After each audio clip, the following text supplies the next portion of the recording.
Hey, what's going on, y'all? This is your girl, Yamia. I am the heart of Yahweh, the apple of the eye. I am order. I am justice. I am peace. Hallelujah. I give honor unto the Most High of truth, and I give honor unto the Baruch HaKodesh within me. I am no tarot reader. I seek ye first the kingdom of Yahweh, and all these things shall be added unto me. Hallelujah. I have a word for you, and it's coming from Luke chapter 14, verses 26, and it reads, "If anyone comes to me and does not hate father and mother, wife and children, brothers and sisters, yes, even their own life, such persons cannot be my disciples." Again, that is coming from Luke chapter 4, 26. It's many of you that are going through a cycles with your family, cycles with your parents, cycle with relationships. You feel me? Because you really don't understand the true spiritual technology of the word hate.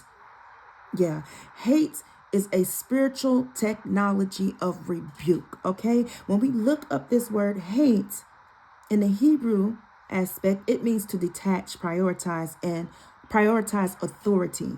So if you're going through conflict with your family about, let's say if you got a vision, you have a purpose, and you know you're being called to do something, and you're voicing this and they're against you. All right, what is it that Yahshua did to was it Peter? I believe it was Peter.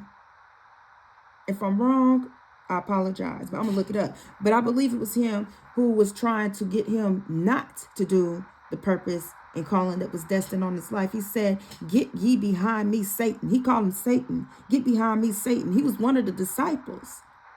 And even Joshua said, "Get behind me, Satan." So this is one thing that you must understand. Issues and conflicts can rise at any given time, especially when you're out of tune with, the Most High. This is why it's important to meditate day and night. So as you're coming up and you're rising, you're elevating out of these families' dysfunctions, they're not going to like that because their ego, they don't want to get out of their ego. Okay. So when it says for you to hate, it's not an emotional hate. It's not an emotional thing. No, it's not. The world has taught the word hate to be a karmic way of thinking. It's taught to be a karmic way. But the word hate is really a spiritual technology of rebuke. Again, it means to detach, prioritize authority. The H in the hate. Do I need to say it again?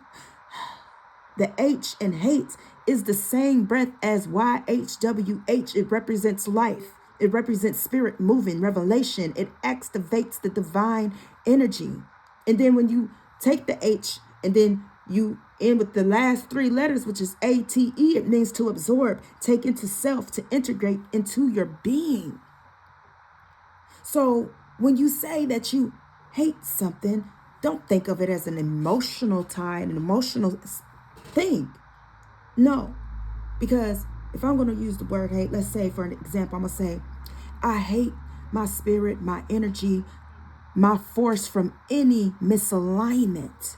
I hate my energy from any hidden family dysfunctions and karmic cycles.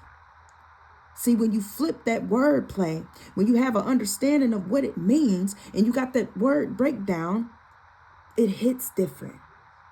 I hate my energy from any hidden family dysfunctions and karmic cycles, meaning to detach, to prioritize authority. Okay? It's okay to have a backbone for yourself. It's okay to have a backbone for yourself, and it's okay to love with unconditional love. Understand? And understand this. Understand and understand this. So, it may be some elders, it may be some older people, or just people in general that is mature and elderish in their karmic cycles and ways of living. Your job, in which you have already been doing, has been detaching and departing from the ways of this world. You understand things that many don't understand.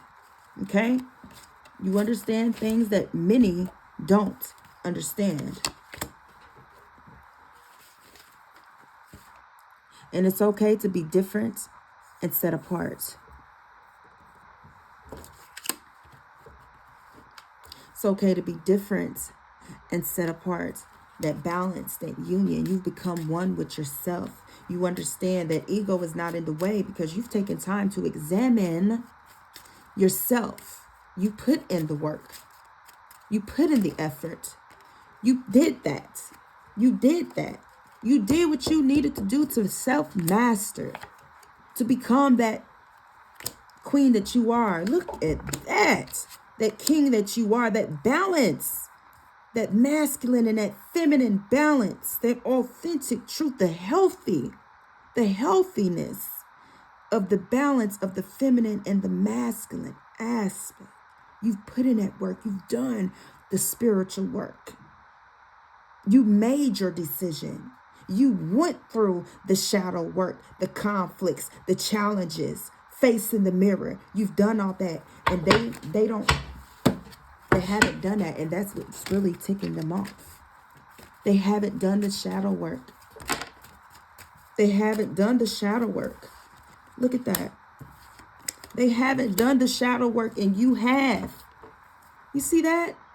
Lover's card back to back. You've done the shadow work to the point that you've embodied love.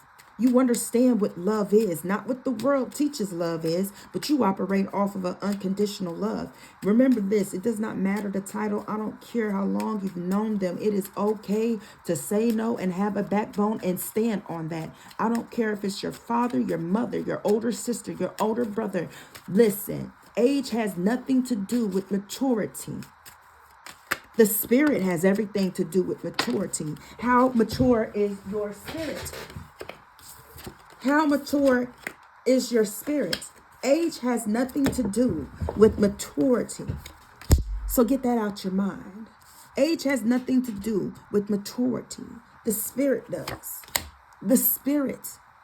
The spirit. The spirit. The spirit of truth is perfection. You've done the work to gain and come higher out of the matrix, out of what this world has to offer. What did the advisory go up and say to Yahushua? I'll give you the world. But Yahushua was like, what is it that you can give me when I got it all? What is it that you can give me when I have this type of understanding, this type of wisdom? What is it that you really could give me? Except for manipulating the people, oppressing the people, keeping people bound. What is it? Because accepting your gift is like going against all the wisdom and knowledge that I already know, that I've tested to be true. So what is it that you got to offer me? I don't think a thing. But what I am going to do is continue to gain in the wisdom and the supernatural aspects that the Most High has for me. I'm a gain and I'm a plant in fertile ground. If I got to pluck up my essence, my energy, if I got to move it over here, that respect be there, because my gifts is what makes room for me, and I know what I need to do. So, baby, continue to move forward. Continue to do what it is that you need to do. It is okay. It is okay. You can still love the people that you need to love with an unconditional, but guess what? They're going to respect your boundaries, just like you've always respected theirs. You done put in time. But now you got to show them how to respect your boundaries. You're not no pushover. You're not no puppet. It is so and so it shall be. It is so and so it shall be. It is so and so it shall be. Come on now. It is so and so it shall be. We're going to put these right here.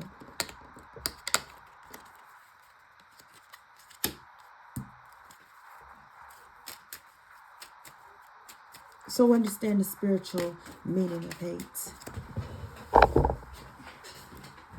When you understand the spiritual meaning of hate,